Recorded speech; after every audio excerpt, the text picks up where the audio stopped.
नमस्कार बच्चों, गायत्री विद्या मंदिर के YouTube चैनल में आप सबका स्वागत है। आपकी कक्षा 10 की हिंदी की क्लास में हम पढ़ रहे हैं महावीर प्रसाद द्विवेदी जी का निबंध स्त्री शिक्षा के विरोधी कुतर्कों का खंडन। तो आइए शुरू करते हैं। अब हम आगे, मान लीजिए कि पुराने ज़माने में भारत की एक भी स्त्री पढ़ी लिखी न थी, न सही। देखें, स्त्री शिक्षा के विरोधी कुतर्क जो दिए गए हैं, उन कुतर्कों का खंडन महावीर प्रसाद द्विवेदी किस प्रकार से करते हैं। पहला कुतर्क क्या था कि संस्कृत जो नाटकों के स्त्री पात्र हैं वे क्या करते थे, वे प्राकृत बोलते थे, संस्कृत नहीं बोलते थे। तो लेखक ने बिल्कुल उसका खंडन किया कि प्राकृत आम बोलचाल की भाषा रही होगी उस समय की। दूसरा कुतर्क क्या था कि किसी भी विश्वविद्यालय का उल्लेख नहीं या उनकी शिक्षा का प्रमाण नहीं। तो लेखक उसके लिए भी खंडन करते हैं बिल्कुल कि पुराने ज़माने में जो जहाज़ चलते थे, जो प्रणालियाँ विकसित थी, क्या उनके परिणाम भी हमारे ग्रंथों में या पुराणों में बिल्कुल हमें मिलते हैं। इसका मतलब अगर नहीं मिलते हैं तो इसका मतलब ये तो नहीं है कि वो ऐसा हुआ ही नहीं था अतीत में। तो इस प्रकार, और आप देखें क्या कहते हैं लेखक कि मान लीजिए कि पुराने ज़माने में भारत की एक भी स्त्री पढ़ी लिखी न थी, न सही। उस समय स्त्रियों को पढ़ाने की ज़रूरत न समझी गई होगी। हो सकता है कि उस समय स्त्री शिक्षा की आवश्यकता ही ना हो, लेकिन अब तो है, पर अभी तो आवश्यकता है, अतएव पढ़ाना चाहिए। हमने सैकड़ों पुराने नियमों, आदेशों और प्रणालियों को तोड़ दिया है या नहीं। यानी कि हमने ऐसे तो बहुत सारी परंपराओं को तोड़ा है, पुराने नियमों को तोड़ा है।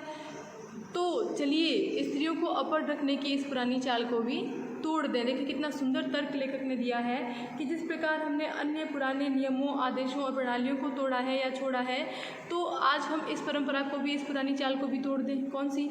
स्त्रियों को न पढ़ाने वाली।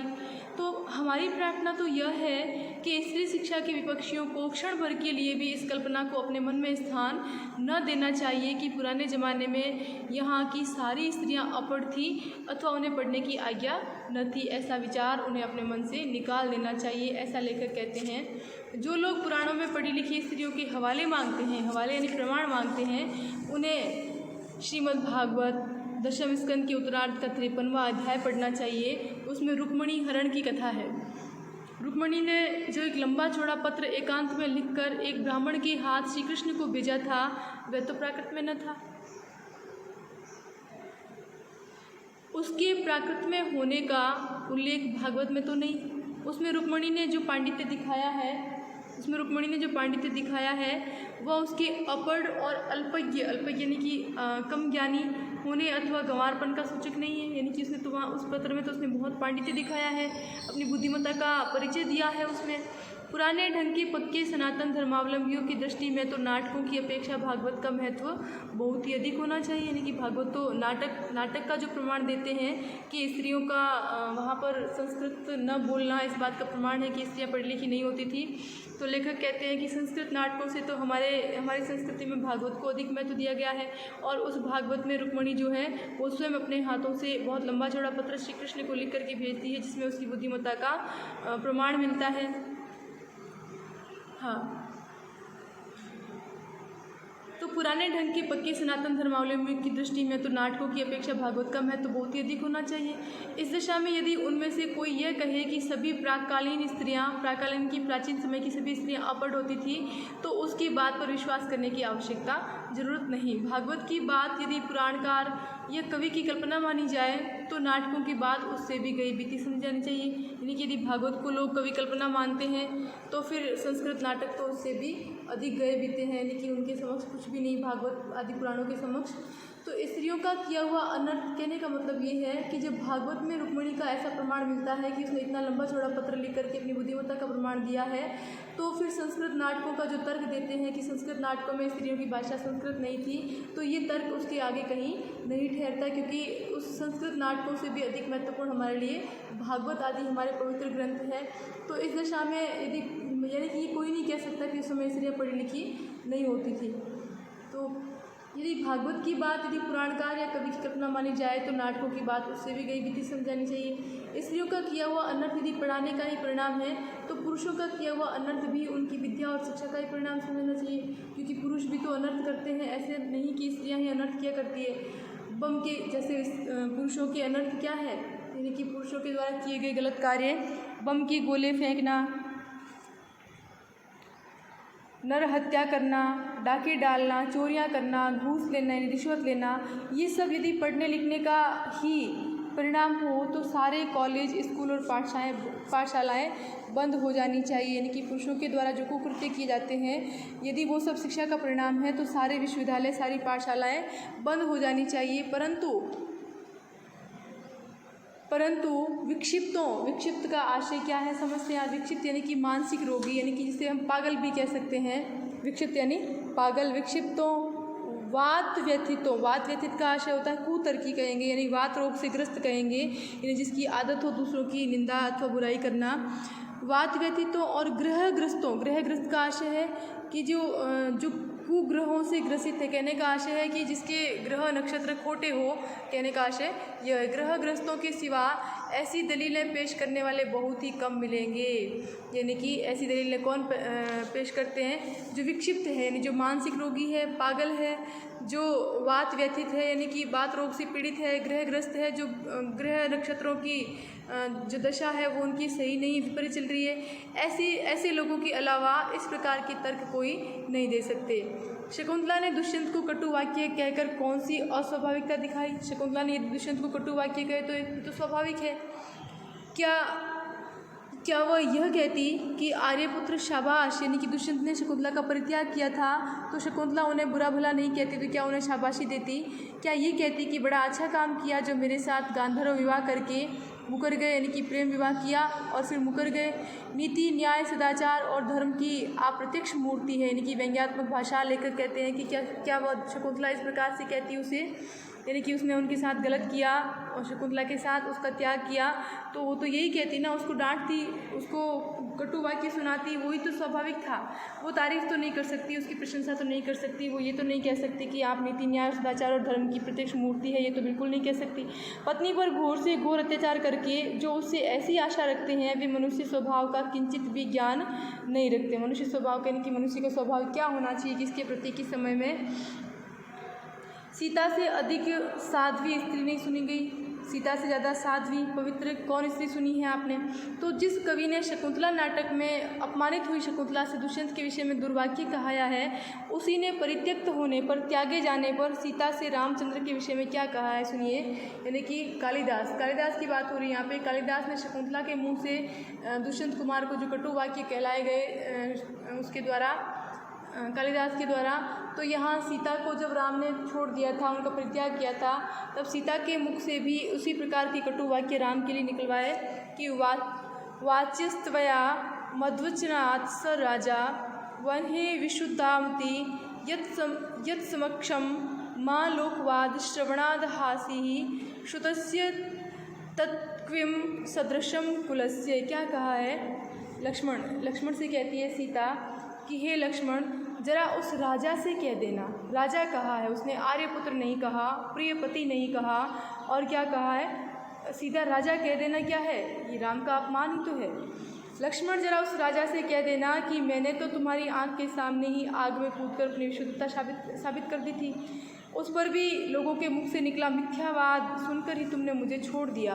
क्या ये बात तुम्हारे कुल के अनुरूप है, अथवा क्या ये तुम्हारी विद्वता या महत्ता को शोभा देने वाली है? क्या कहती है सीता कि मैंने तो अपनी पवित्रता का प्रमाण दे दिया था तुम्हें सब लोगों के सामने, अग्नि समाधि लेकर के, अग्नि स्नान करके, इतने पर भी तुमने लोगों के मुंह से इस प्रकार की झूठी बातें सुनकर के मुझे छोड़ दिया। क्या ये तुम्हारे कुल को शोभा देता है, या ये तुम्हारी विद्वता और महत्ता को शोभा देने वाली बात है?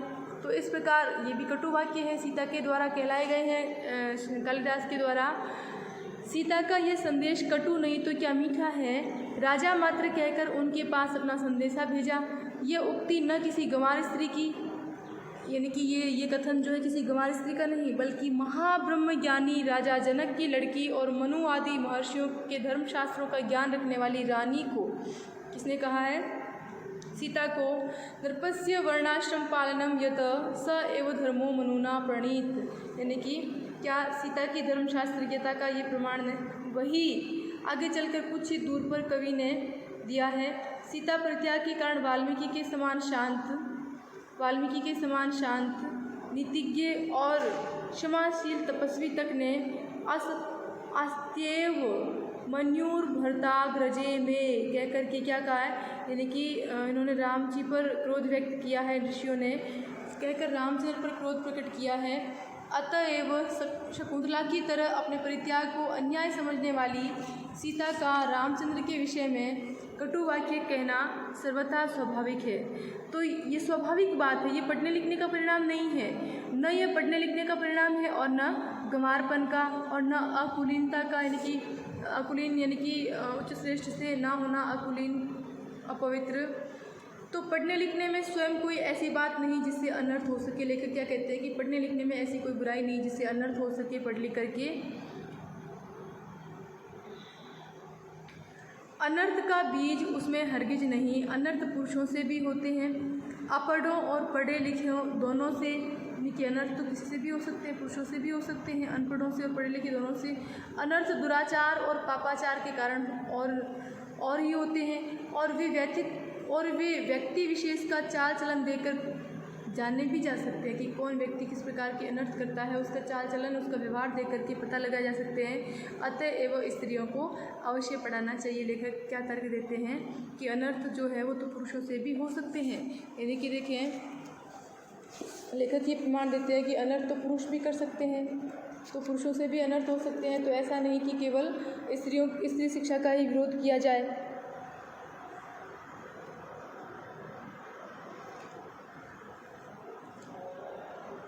जो लोग ये कहते हैं कि पुराने ज़माने में यहाँ स्त्रियाँ न पढ़ती थी अथवा उन्हें पढ़ने की मुमानियत थी, मुमानियत यानी कि मनाही थी, मुमानियत यानी मनाही, यानी कि उन्हें मना था पढ़ना, मुमानियत थी, निषेध कहेंगे हम, मुमानियत थी, वे या तो इतिहास से अभिज्ञता नहीं रखते थे। अभिज्ञता का मतलब परिचय या जानकारी या ज्ञान कहेंगे हम, अभिज्ञता रखते थे, अथवा या जानबूझकर लोगों को धोखा देते थे।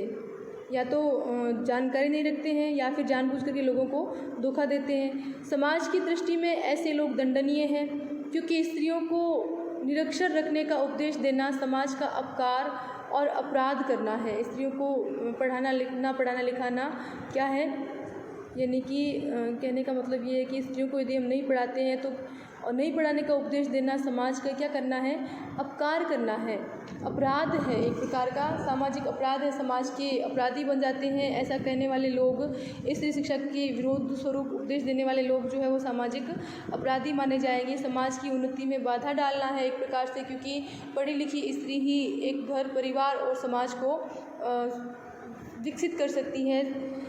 शिक्षा बहुत व्यापक शब्द है, उसमें सीखने योग्य अनेक विषयों का समावेश हो सकता है। पढ़ना लिखना भी उसी के अंतर्गत, यानी कि बहुत सारे विषय, शिक्षा इतना व्यापक शब्द है कि उसके अंदर बहुत सारी बातें आ जाती हैं। क्या कहते हैं लेखक, यानी कि कहने का मतलब ये है कि स्त्री शिक्षा के विरोध को लेखक ने समाज विरोधी कार्य बताते हुए शिक्षा में अनेक बातें सम्मिलित होती है, पढ़ना लिखना भी उनमें से एक है। पढ़ने से स्त्रियों के चरित्र में कोई दोष उत्पन्न नहीं होता है, ये कहकर के लेखक ने स्त्रियों को पढ़ाने पर जोर दिया है। तो क्या कहते हैं कि इस देश की वर्तमान शिक्षा प्रणाली अच्छी नहीं, इस कारण यदि कोई स्त्रियों को पढ़ाना अनर्थकारी समझे तो उसे उस प्रणाली को संशोधन करना चाहिए, कि प्रणाली में संशोधन होना चाहिए, सुधार होना चाहिए या कराना चाहिए।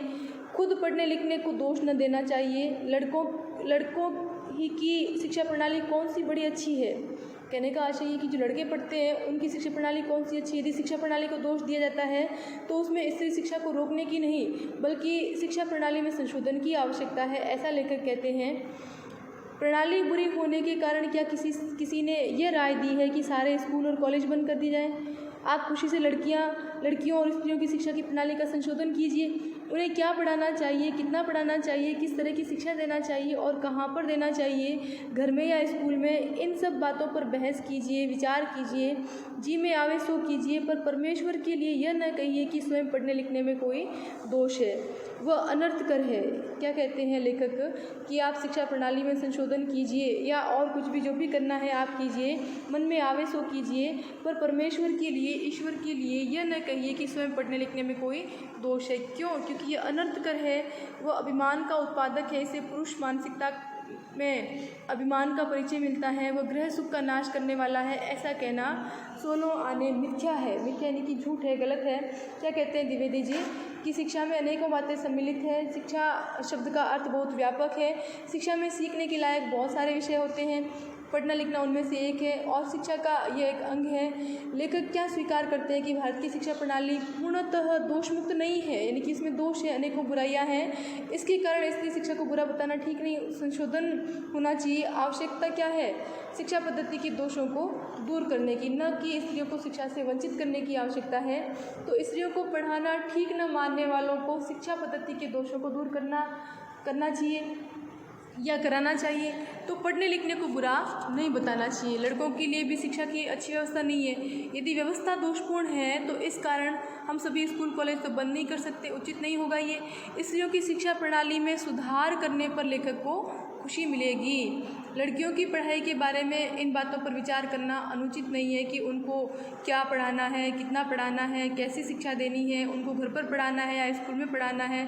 तो इन बातों पर विचार करना, तर्क वितर्क करना तो ठीक बात है, लेकिन स्त्रियों की पढ़ाई को ही रोक देना उचित नहीं है, ऐसा लेखक कहते हैं। यानी कि पढ़ने लिखने को दोषपूर्ण बताना अनर्थकारी है और पढ़ाई से न कभी स्त्री अभिमानी होती है और न इससे गृह शांति भंग होती है। इस तरह की बातें कहना पूरी तरह असत्य और अनुचित है, ऐसा लेखक कहते हैं। तो यहाँ पर लेखक ने शिक्षा प्रणाली को दोषपूर्ण स्वीकार करते हुए उसमें संशोधन के लिए तो लेखक सहमत है, किंतु प्रणाली दोषपूर्ण होने के कारण स्त्री शिक्षा का विरोध करना उन्होंने पूर्णतः अनुचित कार्य माना है। भाषा बिल्कुल इसकी निबंध की बिल्कुल आपने देखा सरल भाषा थी, प्रभावपूर्ण भाषा थी, तत्सम शब्दों के साथ अंग्रेजी, उर्दू आदि भाषाओं के शब्दों का भी प्रयोग हुआ। यदि व्याख्या आती है आपकी परीक्षा में तो आप ये सारी बातें ज़रूर लिखेंगे। तो इस प्रकार ये आपके स्त्री शिक्षा के विरोधी कुतर्कों का खंडन जो है अध्याय हो गया पूर्ण। पाठ्य पुस्तक की जो प्रश्न उत्तर है वो आपको बिल्कुल करने हैं। बौद्ध धर्म के त्रिपिटक ग्रंथ की भाषा क्या है? तो क्या है? प्राकृत है। रुक्मिणी हरण की कथा कहाँ मिलती है? श्रीमद् भागवत पुराण में मिलती है। ठीक है, तो अति लघुत्तरात्मक प्रश्न आप करेंगे सारे। लघुत्तरात्मक प्रश्न आप बिल्कुल करेंगे, 3 प्रश्न तीनों करेंगे। और निबंधात्मक प्रश्न देखें आप, महावीर प्रसाद द्विवेदी का ये निबंध उनकी दूरगामी और खुली सोच का परिचायक है। तो कैसे देखें, यानी कि ये निबंध हमने पढ़ा था उसमें पहले पाठ परिचय में कि 1914 में इस सरस्वती पत्रिका में प्रकाशित हुआ था इनका निबंध। स्त्री शिक्षा की ओर ध्यान ही नहीं दिया जाता था उस समय में, अनेक कुतर्क दे करके स्त्री शिक्षा का विरोध उस समय किया जाता था। तो महावीर प्रसाद द्विवेदी ने इस निबंध की रचना करके स्त्री शिक्षा के विरोधियों के कुतर्कों का खंडन किया है। तो द्विवेदी जी स्त्री शिक्षा को देश और समाज दोनों के लिए आवश्यक बताते थे, हितकारी बताते थे, मानते थे। वो स्त्रियों की शिक्षा को अनर्थकारी नहीं मानते थे। शिक्षा को सामाजिक विधान और घरेलू अशांति का कारण द्विवेदी जी ने नहीं माना है। द्विवेदी जी ने प्राचीन साहित्य और धर्म के ग्रंथों से उदाहरण देकर के स्त्री शिक्षा का समर्थन किया है। तो वे कहते हैं कि यदि प्राचीन काल में स्त्री शिक्षा नहीं थी तो उसको आधार बनाकर वर्तमान में स्त्रियों को शिक्षा से वंचित नहीं किया जाना चाहिए। तो इस निबंध से क्या पता चलता है कि वो खुली सोच के विचारक थे और उनकी दृष्टि क्या थी? दूरगामी थी, यानी कि दूर तक देखने में समर्थ थी उनकी दृष्टि। इतना सुंदर प्रश्न है, बिल्कुल करेंगे आप कॉपी में। स्त्री शिक्षा समाज के पतन का कारण नहीं वरन समाज के विकास की सीढ़ी है।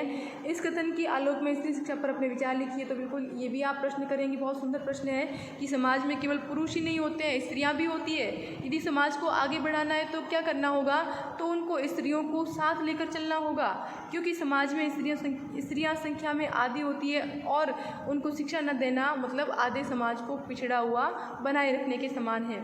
तो समाज के उत्थान के लिए, समाज की उन्नति के लिए, समाज के विकास के लिए उसको, उसके सदस्यों को अच्छी और ऐसी शिक्षा मिलनी चाहिए जो उसको आगे बढ़ा सके। तो शिक्षा की उचित व्यवस्था के बिना समाज प्रगति नहीं कर सकता। ये शिक्षा पुरुषों के साथ स्त्रियों को भी दी जानी चाहिए। संपूर्ण समाज कब प्रगति करेगा? तभी प्रगति करेगा जब स्त्रियां शिक्षित होगी। स्त्रियों को विभिन्न कार्य क्षेत्रों में कुशल बनाने के लिए उनको उचित शिक्षा दी जानी चाहिए। तो शिक्षा स्त्रियों को भी पुरुषों के समान विचारशील और समझदार बनाती है, जो समाज के लिए अच्छा है, अच्छा संकेत है। वे कुशल प्रशासक, वैज्ञानिक, कलाकार, इंजीनियर आदि बनती है। परिवार, समाज और देश को उनकी शिक्षा से लाभ होता है। तो स्त्री शिक्षण से समाज का पतन होने की बात सोचना तो क्या मानी जाएगी? विवेकहीनता मानी जाएगी। स्त्री शिक्षा के अभाव में पूर्ण सामाजिक विकास की कल्पना करना भी बेमानी है। आप स्त्रियों को अनपढ़ रख करके यदि समाज की पूर्ण विकास की कल्पना करते हैं तो बिल्कुल ये कल्पना निराधार है आपकी। तो देखिए एक प्रश्न आप और लिखें,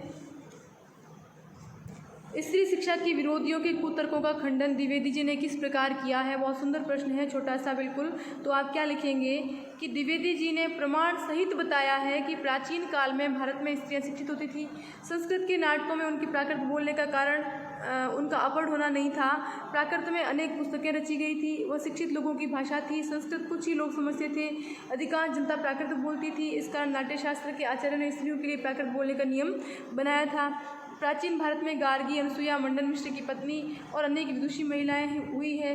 तो स्त्री शिक्षा अनर्थ का कारण नहीं है।